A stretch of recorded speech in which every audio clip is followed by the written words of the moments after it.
Somebody commented on my comments when I posted a video about no contact. And they were like, isn't that a lesson you're supposed to learn? It depends.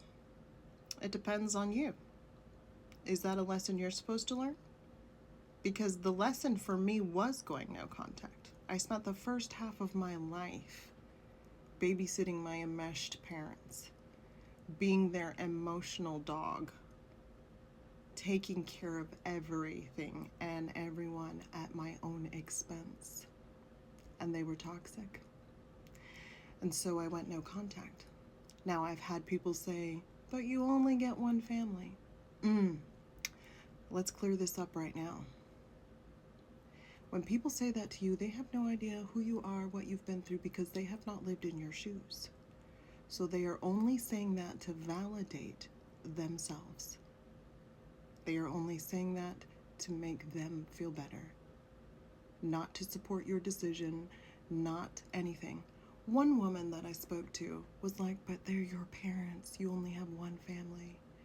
You need to forgive and forget. No. First of all, she was assuming my faith, which was going to coerce me. Oh, no. That has nothing to do with me. Those are words written 10,000 times over by people who changed them. No, I'm very educated. No. Second of all, she has not lived in my shoes. She has not dealt with what I dealt with. And when you are consistently abused in all the ways from the time you were a child because you grew up in a cult in a third world country, and you're abused over and over and over again for the first half of your life, you don't have to forgive anything. Forgiveness isn't for them. It's for you. You don't have to love anybody from afar. You love yourself. Forgiveness and love for yourself is what makes you whole. Those people were never going to make you whole. They were only there to teach you a lesson. Do I hate them?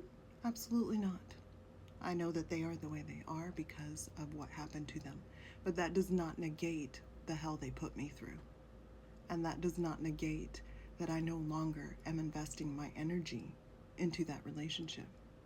Because it's hard for me at 43 to face myself and to do all the digging for all the stuff that's happened in the past. I spent the last 5 years doing intense therapy and self-work. And it's difficult. It dysregulates your nervous system.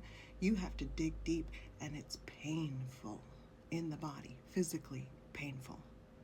And I know that at almost 70 years old, they would not be able to do that. And that is what it takes to have a relationship with me. Because if you're still toxic, if you're not doing the healing work, and if you are not getting out of your own way, I'm not interested. Because I spent the first half of my life taking care of them at my own expense, and I will not do it anymore. So, when somebody tells you anything, listen to yourself first. Don't listen to them. They are only saying what they need to say to validate their own feelings. Because if they cared about yours, they would put themselves in your position and have some empathy. Telling you what you should and should not do is called judgment. And you should not do that to yourself, and you should not let anyone else do that for you. It is the root of all suffering. So, choose yourself first and every time.